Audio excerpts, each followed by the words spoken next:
Hoje tem aquela coisa de, o meu marido, a minha esposa precisa ter todas as minhas senhas de tudo, porque isso a sensação de confiança, ou tipo, se eu confio em você, por que não eu vou te dar todas as senhas das minhas redes sociais, de tudo que eu faço, porque senão eu estaria escondendo, não tenho nada a esconder. Mas será mesmo que... Eu quero entender qual que é essa dinâmica, assim, será que isso...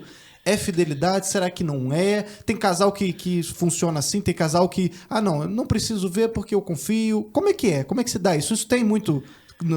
Tem regra? Tem regra. Tem isso muito nas tuas consultas lá? O pessoal fala disso? Como é que funciona? Você sabe qual que é o problema? O maior problema do digital, que quando ele foi inventado, a gente não se deu conta que ele iria criar isso. Ele cria uma desumanização.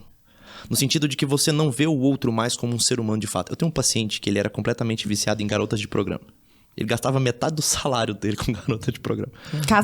Casado, 3 filhos, quase todos os dias. 2, 3, 4, 5 vezes por semana ele saía com garota de programa. Nossa, ele ganhava muito, né? Ganhava muito. Porque se ele ganhava muito. Ele trabalhava com o mercado com o mercado digital, mas ele ganhava muito dinheiro.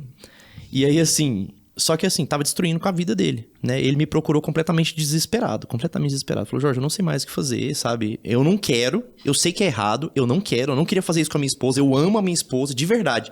Mas quando eu vejo, eu já tô lá há 2 horas rolando o site de garota de programa. Aí eu clico em uma, marco, e depois eu falo, já tá marcado, eu vou lá, encontro com ela e pronto. E o tratamento que eu propus pra ele foi foi assim, interessante, porque... mesmo que ele visse ela pessoalmente, toda a relação que ele tinha com ele era uma relação falsa, uma relação virtual. Uhum. Conversava por mensagem, por WhatsApp. Não tinha uma relação de humanidade, de fato. Então eu falei pra ele, você vai fazer o seguinte, você vai continuar contratando as suas prostitutas aí, do jeitinho que você tá fazendo. Só que a hora que você chegar lá, antes dela começar a arrancar a roupa, faz o seguinte... Tu vai perguntar pra ela se ela é casada, se ela já foi casada, se ela tem filhos, se ela estuda, como é que ela paga as contas dela. Humaniza a relação. Se ela trabalha com alguma coisa. Pergunta pra ela como é que tá sendo a vida dela. Resultado, hoje ele ainda contrata prostituta ainda 1, 2 vezes por mês. Mas ele contrata, sai com ela, senta e vai conversar. Eles não fazem absolutamente nada. Inclusive ele perguntou pra mim, ele falou, doutor, é errado, é pecado eu fazer isso? Eu falei assim, olha... Você tá fazendo isso comigo, né? Você tá pagando pra falar comigo também. Eu sou um puto. Você tá me tratando meio como puto. Acho que não é errado, não. Acho que não seja errado. Você só mudou o olhar ali, né? Exato. Mas assim, ele marca com ela só pra, de fato, é uma terapia pra ele. Sabe? Ele não faz absolutamente nada mais. Mas ele percebeu nada. que tava faltando em casa? Ele percebeu. Mas só depois que ele começou a humanizar as coisas. Quando a gente traz esse senso de humanização, muda completamente. Quando você fala assim, cara, presta atenção. Tá vendo esse vídeo pornô que você tá assistindo? Pensa que essa mulher, ela tá fingindo. Pensa que essa mulher que tá ali, cara, ela tem filho. 99% dos orgasmos são fingidos, inclusive. 99,9% é tudo fingido. Cara, as mulheres estão sentindo... Tem um seriado na Netflix, eu acho, se não me engano, que ele chama Hot Girls Wanted. Hot Girls Wanted. Nossa, obrigado. É deprimente. Uma vez eu quase acabei com um casamento por conta disso, né? Eu peguei e falei assistam Hot Girls Wanted pra combater não sei o que. E a esposa pegou lá Hot Girls Wanted do marido assistindo. Ela falou, que não sei o que você falou pro meu marido assistir. Eu falei assim, assiste junto. O negócio tá falando contra a pornografia, não é um favor, não, assiste. É bem chocante aquele documentário. Mas é chocante. Assim, por que é que eu tô falando isso? Porque quando a gente começa a humanizar a coisa, quando você começa a olhar que de fato é um ser humano que tá ali, a coisa muda de figura. O virtual, ele entrega essa falsa imagem de que aquilo não é real. Sabe? Mas no fundo, são seres humanos que estão ali. Então quando você pergunta assim, o meio digital, ele interfere? Interfere. Hoje o celular é o principal responsável pelas traições, é disparadamente o celular. Principal meio, né? Principal meio, disparadamente é o celular. Então assim, você quer ter um relacionamento consistente? Eu sempre falo isso. Você quer ter um relacionamento consistente de verdade, assim, sem sacanagem. Sem sacanagem. Porque a maioria já sabe que tá errado. Ele já sabe que tá errando, então ele não vai aceitar. A maioria dos maridos que estiver escutando isso aqui e que sabe que tá errado, ele vai falar, isso é besteira. Ele vai tentar arrumar o argumento que for necessário.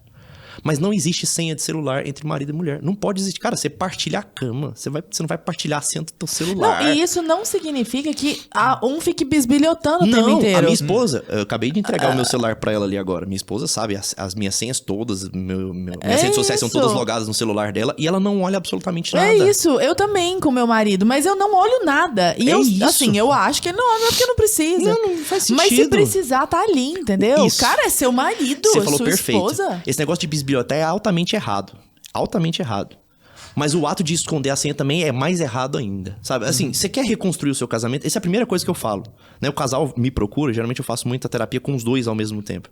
Primeira coisa que eu falo assim, olha, é o seguinte, desbloqueia teu celular aí. E geralmente eu falo assim, você vai desbloquear o seu celular, vai lá e apaga tudo que você tem que apagar, porque eu sei que você tem que apagar.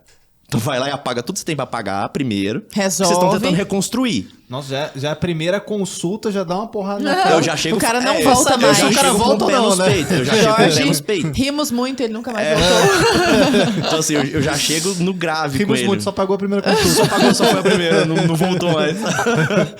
Mas assim, eu sempre falo, olha, dá licença, eu vou deixar você ir pra lá, vai gastar ali meia hora apagando o que você tem que apagar. Eu sei que você tem que apagar. Depois você vai desbloquear o celular, vai entregar na mão da tua esposa e deixar ela mexer o que ela quiser. Cara, este é um ato que é extremamente necessário pra reconstrução. Agora, se você não quer deixar chegar neste ponto da traição, eu só quero, faz antes.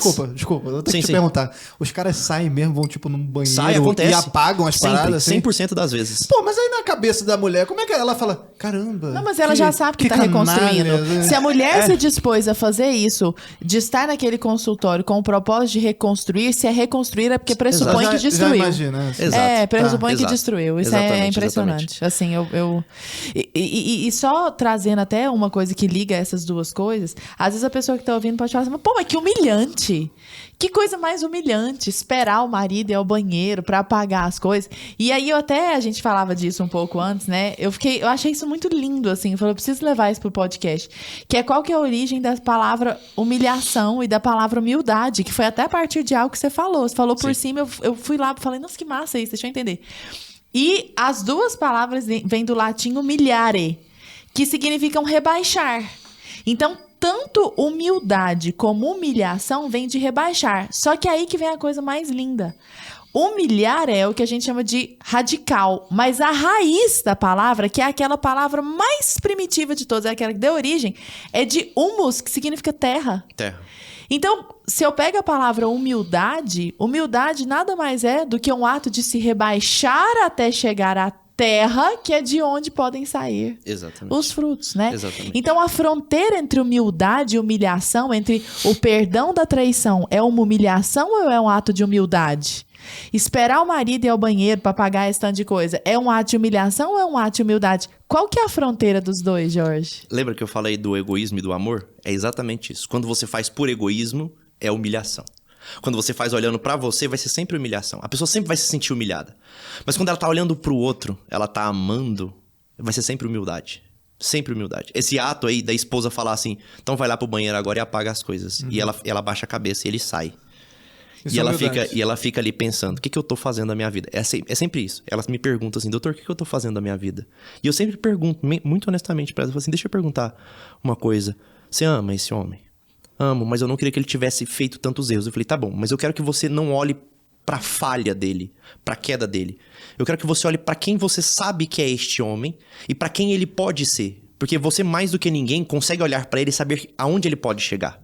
Aquele olhar que transcende a carne. E a mulher tem esse papel, né, de levantar o homem, né? Sabe? E eu falei assim, olha pra ele. Você sabe até onde ele pode chegar. Este homem que ele pode ser, você o ama? Ela fala, amo. Honestamente, eu amo. Eu falei, então isso não é humilhação, isso é um ato de amor, isso é humildade. Você está se colocando nesse papel de prontidão para que algo seja reconstruído a partir daqui. Você entende? Então, assim, nunca será humilhação. Né? Se a gente fosse pensar o sacrifício da cruz, então seria uma absurda humilhação. Mas porque era o ato pleno do amor, era um ato de humildade diante da própria humanidade. Olha que doido isso. Você vê que tá aqui até trazendo para essa questão da cruz, né? Você vê que tudo isso que a gente tá falando é muito exigente, mas também é muito tolerante. Muito. É muita exigência de nós conosco E de nós com o mundo de maneira geral. Você quer ordenar as coisas, você quer organizar as coisas, mas também é muito tolerante com os tropeços do outro, né? Ô Lara, sabe a coisa que eu mais escuto na terapia de casal quando tem um ato grave de traição e eles recuperam o casamento e se tornam... E o casamento sempre volta melhor. Isso aqui é um fato. O casamento reconstruído... E, novamente, não é perdoar. É perdoar e tratar aquela relação. Você precisa de alguém que saiba fazer este movimento de reconstrução. Então eu sempre falo, procure um bom terapeuta para que vocês possam reestruturar isso. Não tenta fazer sozinho que vai dar errado. Sabe? Só você Porque e você tá dentro do problema, mas você não enxerga o todo, Exato, né? exatamente. Então, assim, não tenta sozinho que vai dar errado. Mas quando você faz esse processo, o casamento sempre volta melhor. E o mais interessante de tudo é que as minhas pacientes e os meus pacientes, eles sempre me procuram pra falar assim, Jorge, sabe o que é o mais engraçado? Eu falei, o quê? Eu não achei que eu fosse capaz. De repente eu vi que eu era totalmente capaz. E quando eu percebi, eu me tornei uma pessoa muito melhor do que eu era. O ato de perdoar e reconstruir faz com que a gente se torne seres humanos muito melhores. Muito melhores.